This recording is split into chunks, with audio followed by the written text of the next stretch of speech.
cold and I'm weak, my knees buckle in defeat. Lord, I'm down on bending knees. This burden that I hold, I just can't bear it alone. There's a silent war in me.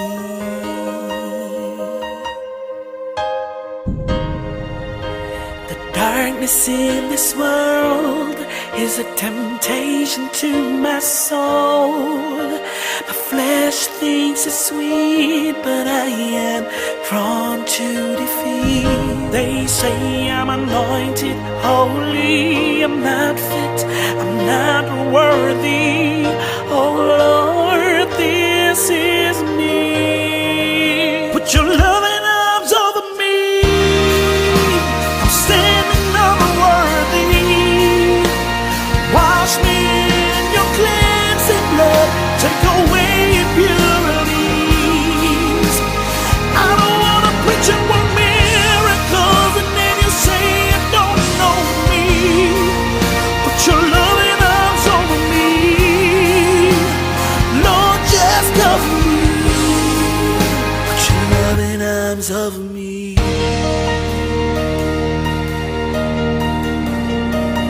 Put your loving arms over me.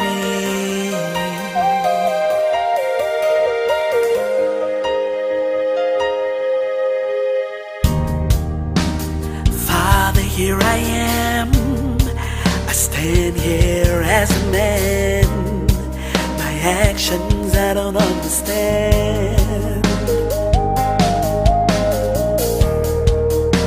The things I don't want to do is what I get myself into. And the right thing seems hard to do. Another law at work in me, a sinful nature, iniquity, waging war against the law of my sanity. But they say I'm anointed, holy, I'm not fit, I'm not worthy. Oh Lord,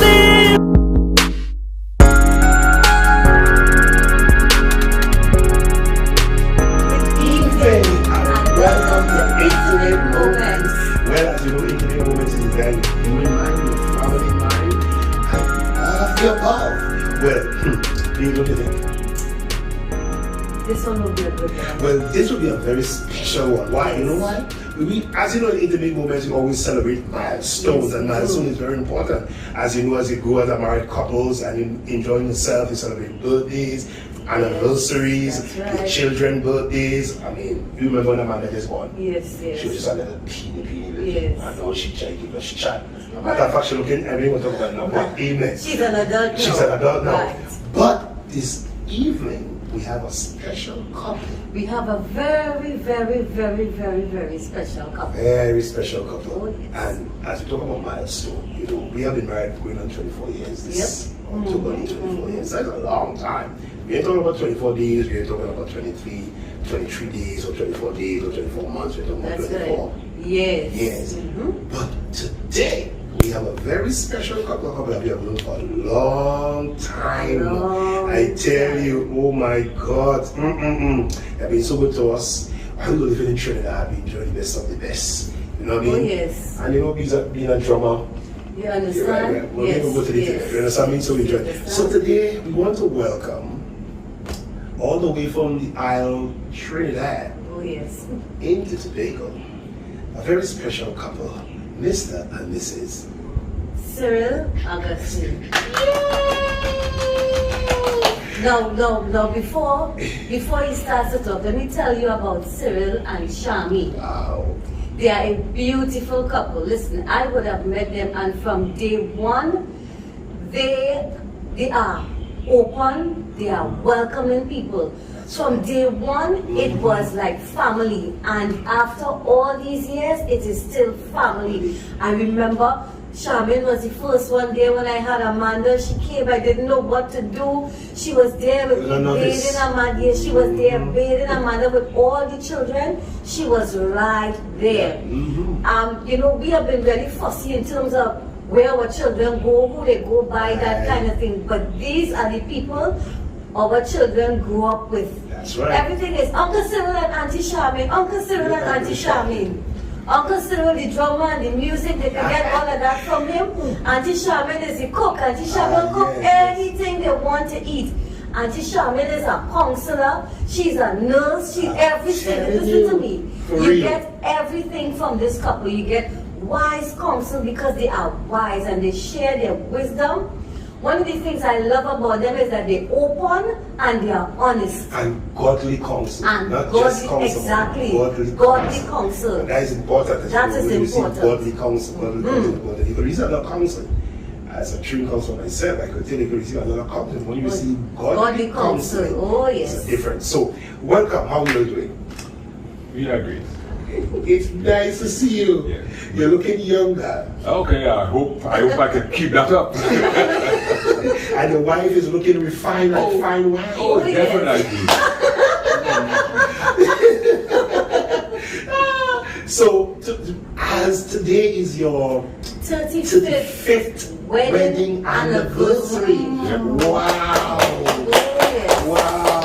And you know at intimate moments we celebrate a lot of milestones. And it's especially good for us as a couple because you and your wife have been really good examples of good marriage. You know what I mean? Not many people today you could look up and see good marriage, but you have been very good examples of what godly marriage is supposed to be like.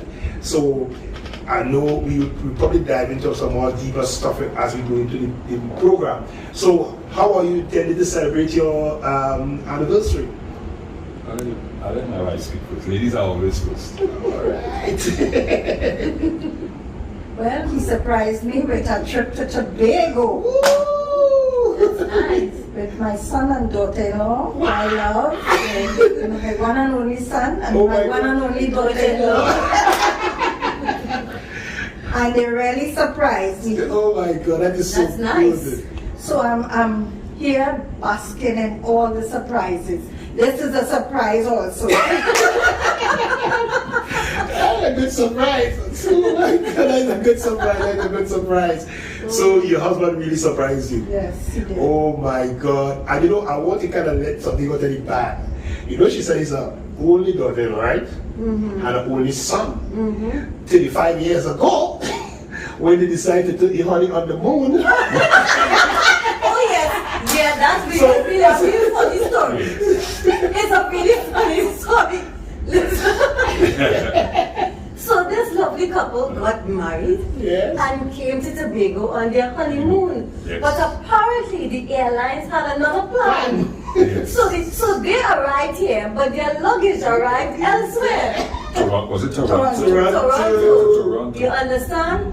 And so lo and behold, 9 months or so after, Omari. the only boy was born. Wow. You understand? Well, we had limited clothes. Limited.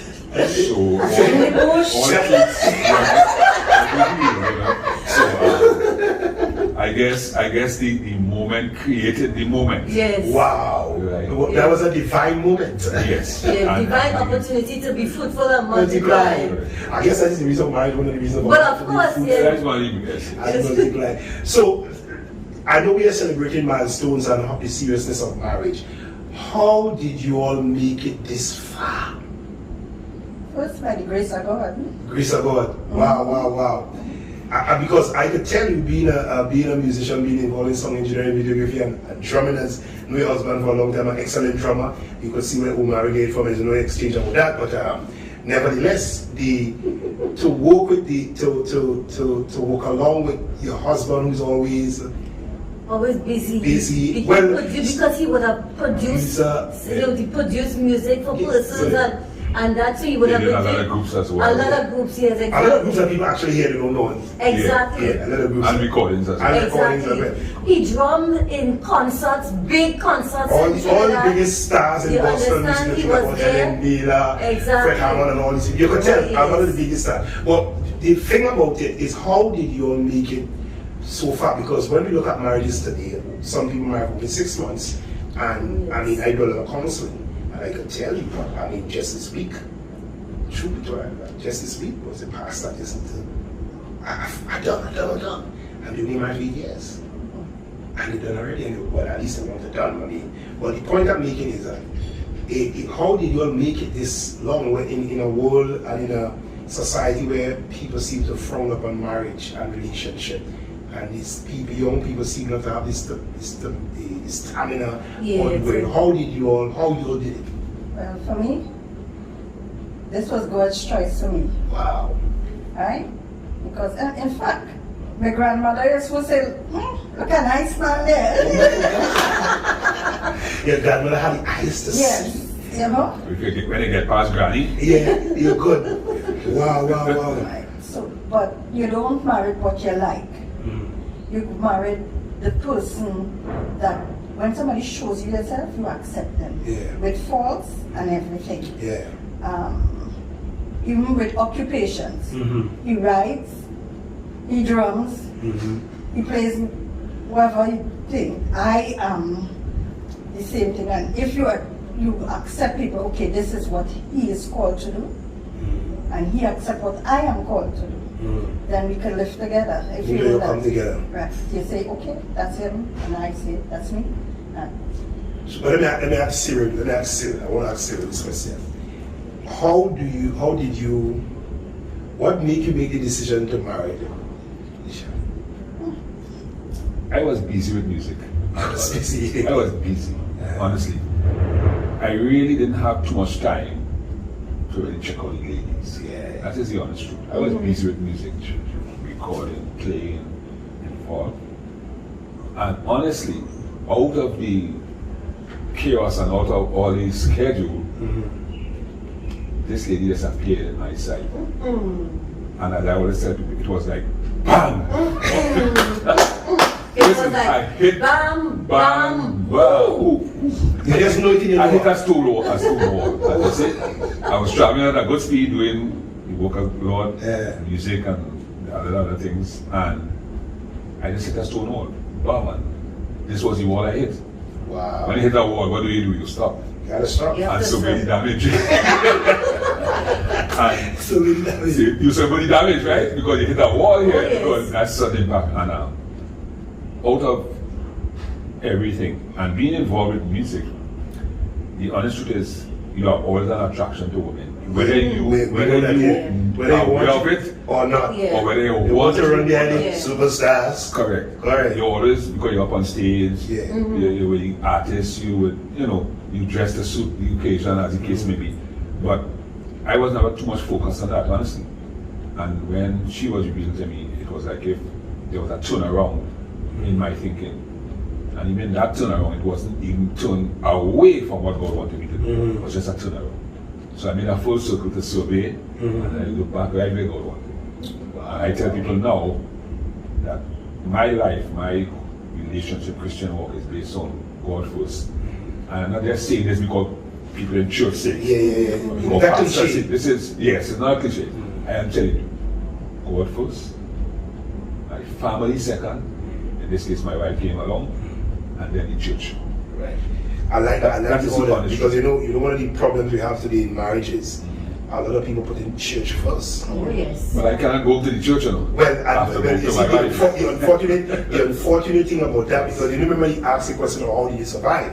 A lot of people actually have it backwards, and that is, people forget, like married couples forget that, especially husbands, they forget their ministry to their family first, and not to the church. And I can tell you, being a pastor, I tell the church members as well, make sure that you take care of your family. Yes. Without family, there's absolutely no church. So when people focus on the day-to-day menial things of them in the church, which is good, and you want to be serving, you want to be doing that in the church, but you must know where your priorities are. Right. So I'm glad that you mentioned that. I was just kind of emphasizing the point so people understand how important it is that if you're not ministering to your family, you really cannot really reach the 20, 35 years that you have, you know what I mean? You are at this stage, you know what I mean? So, and even in the home, right? I am the person. Yeah. I can go all day.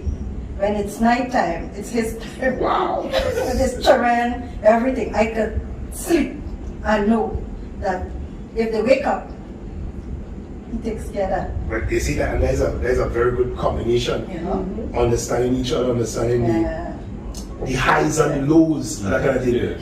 So I know you have. So now that you're 35 years old, because that's a really long time. Yes. They're adults. Yeah, adults. They're fully adults in this thing. What kind of challenges that you would have faced? You don't have to name what it is, but or if you can relate to it, what kind of challenge that you would have faced that would have, at one point, I said, I just think I need to give up on this thing.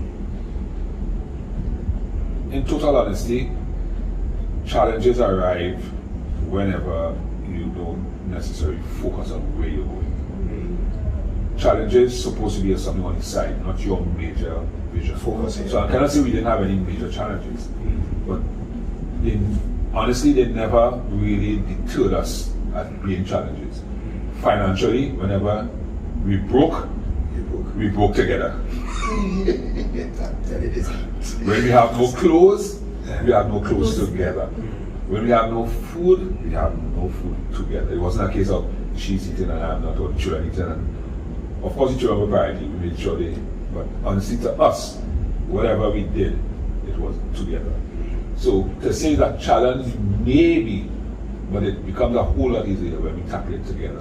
When No longer a challenge. When you face it together. Challenge it together in terms of solving it. And the other thing is that you have to be selfless. And not selfish. Not selfish. Because if you try as much as possible, humanly possible, to make your spouse priority above yourself, it makes it a whole lot easier. Wow. You gotta repeat that in slow motion, because a lot of people miss that. In slow motion. You gotta repeat that because a lot of people miss what they just said. So people need to hear that. Well, if you focus on yourself, put it in another, if you focus on yourself, then there's not a second person involved. It's yourself, and you might as well go on your own and do it on your own. That's why most people end up on their own. Right. But when you seek to always satisfy your spouse above yourself, it makes it a whole lot easier to make 35 years. Wow. Maybe 40 or 50 or 60 or whatever amount that you That get. is a lesson for me. It is a lesson. Because what I'm getting that you're saying, and I want persons to get, is that as I put him above, and he puts me, so we both doing it for each other. Correct. So that nobody is lacking. Because I think sometimes people hear it and they hear, so I must put aside everything I want for him, so what about me? Me, yeah. But at the end of the day, it's not a one-sided thing, because persons need to remember that marriage is about the two individuals. So as we do for each other, the other person is happy, so he makes me happy. I make him happy. I sacrifice to make sure that he's happy. And as long as we do that together, things could work out. The truth is, you will face challenges. Yes, I mean, like for us, we would have faced so many challenges. But one of the things that we do when we face challenges is we pray. That's together about it. We deal with it together. We come together and we spend time praying. And we have seen and we can testify that it works. It works. It does. It works. You understand? The other thing that the children must not come between you. Children will be children. Children, no matter how much you love them, you should love your spouse, because they are just loaned to you by God. They are to go. Throw them out when it's time. Yes. They are to go. They are on loan, and you can't put them as priority over your children, of your husband. You know, your children can come first. Yes, we give them all that we can, but they are not a couple. His 2 C's make a O. Oh, you know, I'm glad you said that, because, you know, I remember children pretty young, small. I mean, but when I look at my corner, I hear now and I see Omar, I say, like, Jesus Lord. Yeah, I say the same thing. When I look at it, I see Unik and all them, I say, my God. Remember those days, you know what I mean? So I know your children very small. So I know them very small. So, and you said something that they are loaned to us. Yes. I know them when they're very small. Yeah. I know them when they walk up the aisles. All 3 of them walk up the aisles. Yes. And Yeah. I remember when I was in one of the weddings, I feel so proud. I said, but my partner, boy, he took his son. I was getting married. I was so happy, you know what I mean? I was really happy, because I know how the old male, only son, leaving the home. I mean, he left and he got up to back. But he left early, but he went by granny. We went by granny. But that's still, even though you go by granny, didn't, is your son. Yeah. You understand me? So I understand it from that standpoint, having this level of communication. You know what I mean? So now that you're 35 years, always remember now that you're 35 years, because 35 years speaks of maturity. What kind of advice would you want to give a couple who just probably married for 5 years and using 5 as a starting point? Right? What kind of advice would you want to give to a couple? Well, I think we have already given the advice in the order that you set your life in, which is God first. Because you need to get the spiritual things in order. But if the spiritual man is not built up, or the spiritual woman is not built up, you cannot help anyone. Sure. You can barely even help yourself, because when challenges come, you will collapse or you will fail. Secondly, your spouse must be second in priority. Must be. You are not, but your spouse is supposed to be your priority. Even though at times there may be exchanges of roles in terms of what you provide first, but in your mind and in your spirit and in your relationship, you must never lose focus that your spouse is above you. You come after, and then in the order. At times, if it comes in this order, I would place even my children before the church. Oh yes.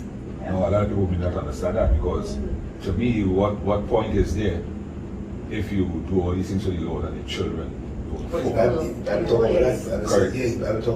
No, they will have their own choices to make, of course. And you cannot force them, but you can influence them. That's right. And even when they may drift, they always see some semblance of God in your relationship. To come back and say, hey, you know, mommy, now my wife is a counselor, I'm being honest.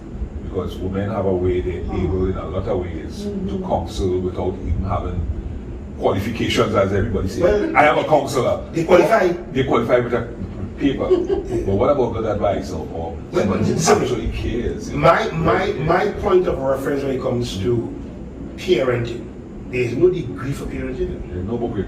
No, there's not. I mean, you go to school for all sorts of degrees, electronic engineering, sound engineering, videography. You have all these degrees, but they never have a degree for parenting. No, but if you realize that the most successful children, and even coming to teach now, you were well parent, and like good parents. So I always try. That is why the Bible talk about train up a child in the way the child should do. So when the child is old, he will not depart. What degree can keep that? They know degree to speak to that. So correct. So therefore, you must be honest like you're doing to your wife in the way in which she handle information towards the children. And that's the next thing. I guess at 35 years probably teaching that you learn, you use the strength of the wife. And you know, some men can handle that, some men can't handle the money, but they want to handle the money, the wife will handle the money the best, but they choose not to, you know what I mean? You use the strength of the wife to ensure that things work, and it doesn't make you less of a man, it just makes you smart. You know what I mean? It just makes you smart, and then you see you married. Have you ever asked yourself, why am I getting married? And then, I remember when I was getting married about 24 years ago, after I made all the vows, my best man actually, who's the man we're celebrating today, he had to wipe me a lot because I was sweating. Was pressure. Was pressure. You know when I finished my divorce, I said, what in the world have I done? That was seriously, that was it. That was really it. But we are back with our good friends from all Sister Isle, Trinidad. You know what I mean? You know, when I used to really play the drums, I used to say I used to play with the drums and he used to play the drums. So he's an excellent drummer. So I used to learn a lot of little things when the rest would go up in the hole by him in the hole and he started oh my God, he's amazing drummer. Right, so my good friend, how are things going? Very good. Your heart is beating. A bit. Not as much as 35 years ago.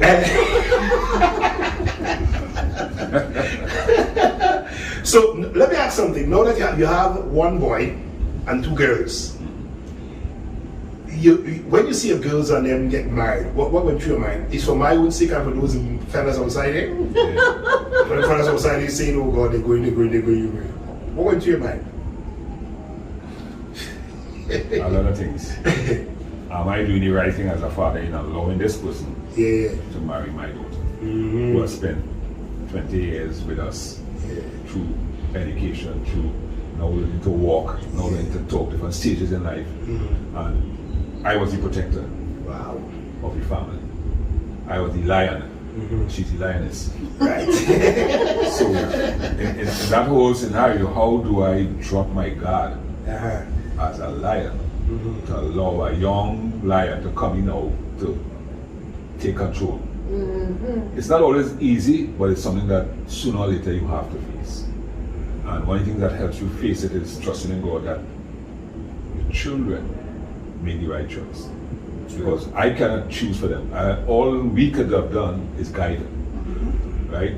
But it's their choice. And one of the things between us that we always decided from a very young stage is that we will never control our children's lives. That's good. Sooner or later, they will become adults and they will choose. If they did their job right, they will choose right. That's a good point. Despite all the problems that may have come along with them, raising children can be problematic at times. There are different things, stages in their lives that they come through. But as parents, one of the things we always, as I said before, decided never to control our children. Our children is not for us to use and abuse. Right? There are times we have to be strong and firm in certain things, yes. But generally, we allow them, and if you speak to any of our children, we always allow them to choose their paths. And I want to go back a little bit to Omari. Now there's a misconception out there that because I am a drummer, Omari was supposed to be a drummer. I never taught Omari much, maybe just a few little things here and there. Reason being is because I don't want that because I went through being a drummer, that he automatically becomes. No, that must be his choice, because if you don't do it that way, all your breathing really are a robot. Yes, exactly. So what has happened is he has taken the course, and even now I don't involve him much in the sense of pulling him along. He has made his own, his niche and his discoveries, and he has gone ahead of me by far. Technology, teaching, he's gone clear. And it's not, I am taking no credit for that. Well, you may not take credit, but you, as a parent, the level of influence that you have. That's right. Yes, and you can't count that. Well, you can't. I understand what I mean by can't take credit, because it might mean physically sit him down and do X, Y, Z. But the thing about it is that you were a good example. That's right. And that is something that could never be discounted. I mean, because your children live what they saw. The decisions they made is based on what they saw. So they would have seen the two of you all together. They would have seen mommy and daddy have discussions. They would have seen, they see daddy doing this. And I mean, because we come to your house and every time Cyril is on the drums, or he's into his music, or he's there programming something, or he's there editing something, or somebody is there and Cyril is doing something. So this is what they know. So this was their life. So for them, this is normal. another child would come to the house not being accustomed to it and be like, how you could deal with it? But for them, this is what they know. And because you were always a good example and you never forced them to do anything, it became easy for him to love it. And I think sometimes we discount that. We think that it's always about forcing them. Well, I do this and my children have to. But sometimes you just lay back and you just allow them. And as they watch you, it becomes easy for them to love it and to find their own place. Yeah, you see, and that's true when you in the Bible talk about training of a child. Yeah, and we think that training is always about talk and talk. Yeah, but training is being a good example. Right. Being a good example, being and those children. I mean, look at the two daughters who sing. It's being good examples. I normally tell people when Whitney Houston was alive, and I always as a joke in church when I'm doing training in song engineering and videography, I always make it as a joke in church. I say, listen, if you grow up in a home where your mother is one of the world's finest singer, listen to me, 2 to 1. Carry on. Yeah, you will carry on. And listen, and if you come and sing, you will sound just as your mother, because that is just a God design factor. It runs through the lineage. You understand what I mean? And that is how God. And that's why the Bible talk about training up a child, not necessarily something you put them and you sit them down. Like Amanda will behave certain way with her face, and when they say, "Oh my God, just like your father." And I never actually take her to put her down and say X, Y, Z. So Amanda took time. She has to go somewhere. She must be on time. She would organize herself, very organized in terms of how she does, because she saw her father doing that. Not necessarily her mother, because her mother gets up and run. But I pull myself together. I do what I gotta do. Let me tell you something about children. There is no fake. oh yes, You can't fake nothing. Yes. You have to be real with them, and then okay, you have faults. Yeah, okay, nice mom, you know, okay. Faults, yes, you faults, understand? So when you build that okay, you gosh, I'm mommy, oh God, they know you. Yeah. You let them see you for who you are, and not fake that you are so perfect. Oh yes. That Oh is yes. true. And when you're raising them, you don't raise them as if, well, you have to be this way and you have to be that way. You allow your children's personality to come out. You allow them to be who they are and who God created them to be. Because, for example, my children, my girls, one of the things I always taught my girls, and I don't make any bones about it, is I would say to them, I don't want no noise. They see the nagging, I can't deal with that.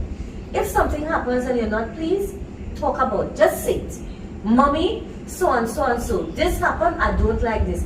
You know, sometimes you walk around, you see in some homes, the child grumbling and walking, and I said, I don't want that. But be open.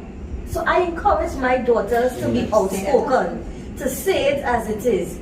Sometimes the mother will be like, oh, screw. Say too much now. Yes. You understand? But they are outspoken and they will say how they feel. Because one of the things I realize in raising children, I always say that you're not raising your children for yourself, but you're raising them to live in this world. So we have to begin to equip them. And a lot of the times parents don't equip their children to survive. And one of the ways we have to equip our children is by making them comfortable about who they are. So they have to learn to love themselves, and then they have to be strong, and they need to be able to stand up for themselves and not allow people to walk over them. So how do you do that? So I know my friend Charmaine, and my friend Charmaine, she's not a loud or rowdy person, but listen to me. Charmaine will say it as it is. And she says it in such a pleasant way. You didn't even realize what hit you. You don't even realize when she hits you in the low blow. Whoop. That's fun. That's you understand? And for me, I know especially Onella. Whoop. Onella. Onella just hits you. Whoop. Wow. If you come to Onella, you get it one time. She's very outspoken, and I think, to me, I appreciate those things. I appreciate the openness. I would laugh. I find that funny, and I like those things, because I think what it does is you allow your children to be themselves. You don't make them feel anyhow. You're not comparing your child to anybody else. And they have to be confident in themselves. I think one of the things that we're seeing a lot is that a lot of young people, they're not sure of who they are.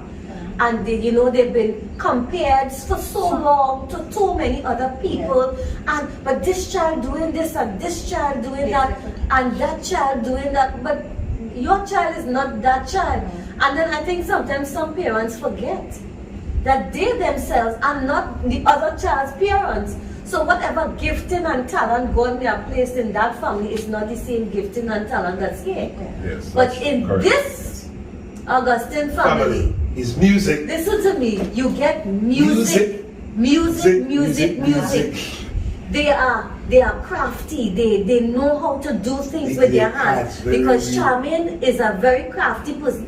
Charmaine, in the early Charmaine has taught so many children. Charmaine has raised so many children. She taught special children. She took her time with them. Charmaine, she's a teacher.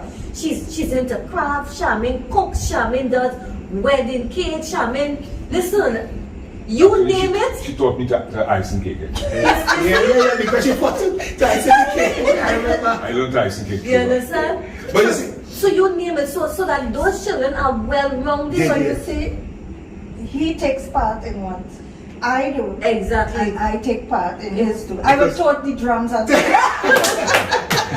so can't play. It's a fact. Yeah. Because a lot of, I want to interject here a little bit, because a lot of people, musicians, have a lot of faults. By that I mean what they're exposed to with it. And a lot of them don't have support of their spouses. True. In another way, especially a craft like mine. No, my craft is first to come in most cases when we do productions, and normally the last to go. Yeah. Because I have to come long before to set up, sound check, this to that, and by the time everybody's finished, they're on track, this stuff, and they're gone. And a lot of the times before we had the kids moving with us, my wife would be there. She would be there before in some cases and after.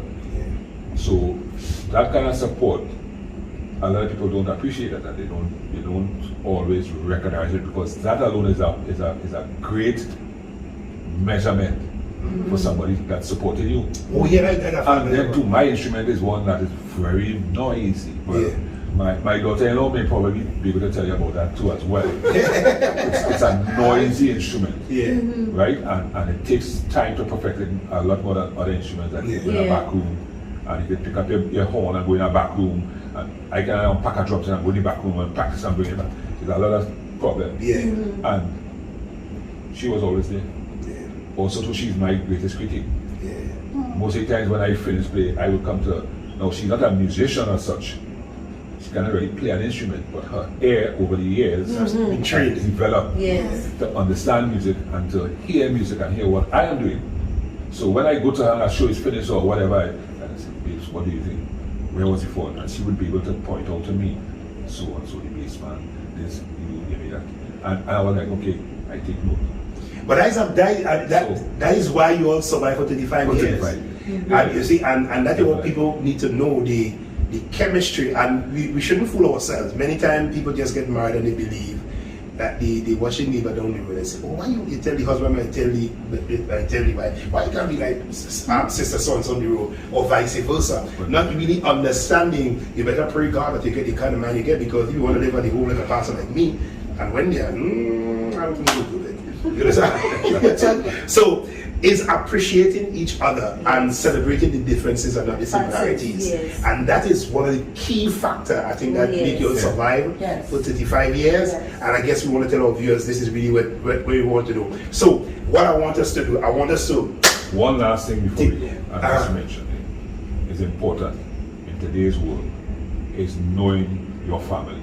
By your family, I don't mean your family, I mean your external family, your relatives. It's important not to bring luggage on that plane that will destroy the plane or crash the plane. Right? Whatever luggage you have from your family side and her family side, there are things that you need to leave when you get married. Get rid of that. Both sides. Man, you know, some men cannot do without their mothers, right? Yes, they can't detach. You need to get rid of that, because I can tell you, my mother was not a bad person, she was a great woman. Yeah. But there was a time when I got married, and my wife did give testimony to that. I had to leave her fold. Yeah. And some mothers don't understand that, and vice versa fathers. Correct. One of the key things in this thing is knowing what baggage to leave behind and what to bring on this flight. Oh, yes. But this is a flight you're taking, and Because this aircraft could does only not take so much explosives. Exactly. It does not take booby traps, it doesn't take guns on board. Oh, yes, Nor oh, does yes. it take any passenger that behave roughly. So this is the son of Cyril and Charming. This is the young man that happened to, you know what I mean, the outcome of the honeymoon, that when the thing went wrong. And as a result of that, this is his beautiful wife. And the truth is, yesterday was their anniversary. So they are celebrating their 7th year. And you know the number 7 is the number of completion. So we want to congratulate them. We want to say thanks. And what would you all say how the 7 years have been? It has been an experience, actually, you know. You have the little rocky roads as you try to get familiar or get used to having somebody and working with somebody so closely. But I would say all in all it was an adventure. We usually refer to it as the Augustine Adventures. Yes. So it has definitely... That is the series that I have on Facebook, right? Yes. Yeah, So it has been an awesome experience, and I would not have had it any other way. Wow, that is good. So you're all here tonight celebrating your appearance. Yes. Oh my God, this is such a good thing. So this is the Jamila, Yes. and this is Omari, Yes. and this is the parents. We're gonna wrap. Listen, we're gonna wrap now. But remember, we're gonna have a toast. So you only see the toast on reception. So as we go, we want to really say happy anniversary, happy 35th anniversary to the beautiful couple.